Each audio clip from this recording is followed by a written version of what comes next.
បាទនេះគឺជាមេរៀនទី5បើកបង្រៀននេះក្នុងគោលបំណងបង្ហាត់ឲ្យចេះពីរបៀបធ្វើសំឡេងទៅតាមស្រៈនីមួយៗនៃភាសាអង់គ្លេសនោះគឺសំឡេងដែលមាននៅក្នុងស្រៈតូលដែលធ្វើឲ្យយើងតាមដានតាមកត់ត្រា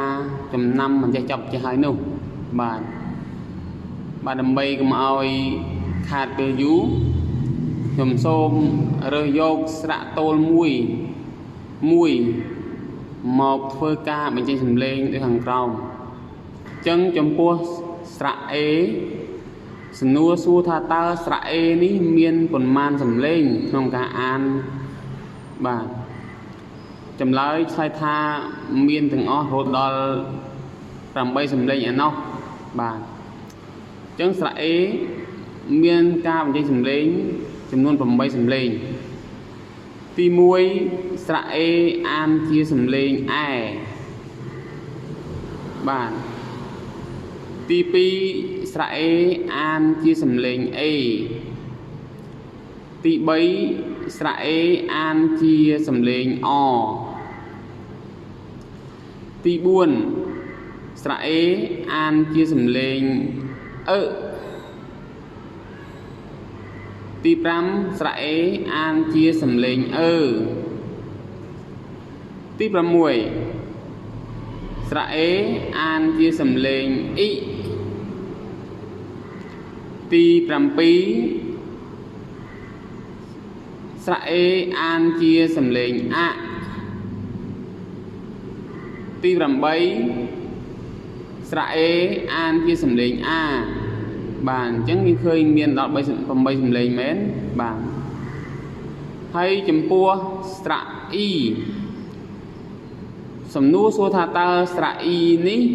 មានប៉ុន្មានសំឡេងចម្លើយគឺមាន4សំឡេងបាទសំឡេងទី1យើងឃើញថាស្រៈ E អានជាសំឡេង E ខ្លួនឯង E សំឡេងទី2គឺអានជាសំឡេង X សំឡេងទី3គឺអានជាសំឡេង អ សំឡេងទី4គឺអានជាសំឡេង អ៊ូបាទសំឡេង អ៊ូបាទហើយចំពោះស្រៈ I ស្រៈ I សំណួរសួរថាតើស្រៈនេះមានប៉ុន្មានសំឡេងបាទស្រៈ I មានលក្ខណៈពិសេសខុសគេបាទអញ្ចឹងខ្ញុំកត់ត្រាឆ្លើយថាគឺមានសំឡេងធម្មតា3ហើយសំឡេងពិសេសមាន2បាទអញ្ចឹងសំឡេងធម្មតាបូកជាមួយសំឡេងពិសេស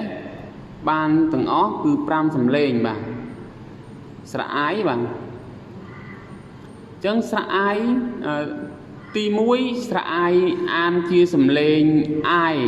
បាទខ្លួនឯងសំឡេង I ទី2ស្រៈ I អានជាសំឡេង E ទី3ស្រៈ I អានជាសំឡេង Air ទី4ស្រៈ I អានជាសំឡេងពិសេសគឺ I បូកជាមួយនឹងសញ្ញនៈតួប្រកបដែលមាន NE អានថាអាញបាទកន្លែងនេះគឺជាប្រភេទអក្សរពិសេសបាទអញ្ចឹងទី5ស្រៈ I មានស្រៈ I អានជាសំឡេងអាមដោយសារវាបូកជាមួយអក្សរផ្សេងទៀតគឺអក្សរផ្សេងនោះគឺអក្សរ M ឬក៏ ME បាទមាន ME ទៀតបាទកន្លែងហ្នឹងគឺករណីពិសេសបាទតមកទៀតយើងឃើញថាចំពោះស្រៈ O បាទស្រៈ O សំណួរសួរថាតើស្រៈ O ហ្នឹងមានប្រមាណសំឡេងបាទចម្លើយឆ្លើយថាស្រៈ O មាន8សំឡេងបាទច្រើនដែរបាទ8សំឡេងបាទទី1ស្រៈ O អានជាសំឡេង O ផ្ទាល់ស្រៈ O បាទទី2ស្រៈ O អានជាសំឡេង អ៊ូទី3ស្រៈ O អានជាសំឡេង អ ត ទី4ស្រៈអូអានជាសំឡេងអទី5ស្រៈអូអានជាសំឡេងអទី6ស្រៈអូអានជាសំឡេងអាទី7ស្រៈអូអានជាសំឡេងទី8ស្រៈអូអានជាសំឡេងអ៊ីបាទអញ្ចឹងឃើញថាសំឡេងទាំងអស់8បាទច្រើនដែរបាទស្រៈអូបាទអូខេអញ្ចឹងយើងសូមបន្តទៅទៀតគឺស្រៈអ៊ូចំពោះស្រៈអ៊ូសំណួរសួរថាតើមានប៉ុន្មានសំឡេងបាទអញ្ចឹងចម្លើយគឺឆ្លើយថាមាន4សំឡេងបាទទី1ស្រៈអ៊ូអានជាសំឡេងអ៊ូទី2ស្រៈអ៊ូអានជាសំឡេងអ៊ូទី3ស្រៈអ៊ូអានជាសំឡេងអា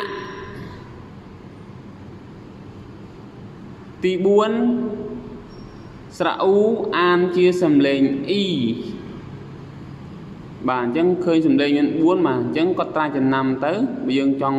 ឲ្យច្បាស់បាទឥឡូវយើងអស់សត្វទាំង5ហើយ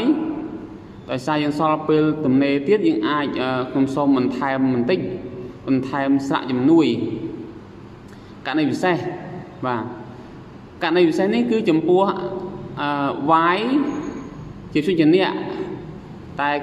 គេខ្ចីសំឡេងមកធ្វើជាស្រៈជំនួយសិនបាទស្រៈជំនួយបាទអញ្ចឹងបើសិនវាយជាស្រៈតើមានប៉ុន្មានសំឡេងដែរបាទចម្លើយឆ្លើយថាមានរហូតដល់2សំឡេងឯណោះបាទអញ្ចឹងវាយស្រៈវាយនេះគឺដើរតួជាស្រៈដែលមានសំឡេង2បាទទី1វាយអានជាសំឡេងអ៊ីបាទសំឡេងអ៊ី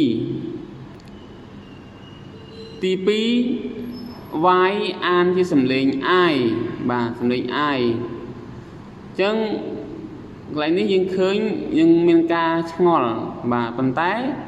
ដោយសារខ្ញុំបំបីឲ្យទាំងអស់ទៅគឺថាលេងឆ្ងល់ហើយបាទអញ្ចឹងចំពោះមេរៀននេះមានតែប៉ុណ្្នឹងបាទដើម្បីជាស្ពាននៃចំណេះដឹងទៅកាន់ថ្នាក់ខ្ពស់ៗដែលយើងចង់បន្តអញ្ចឹងសូមអរគុណបាទ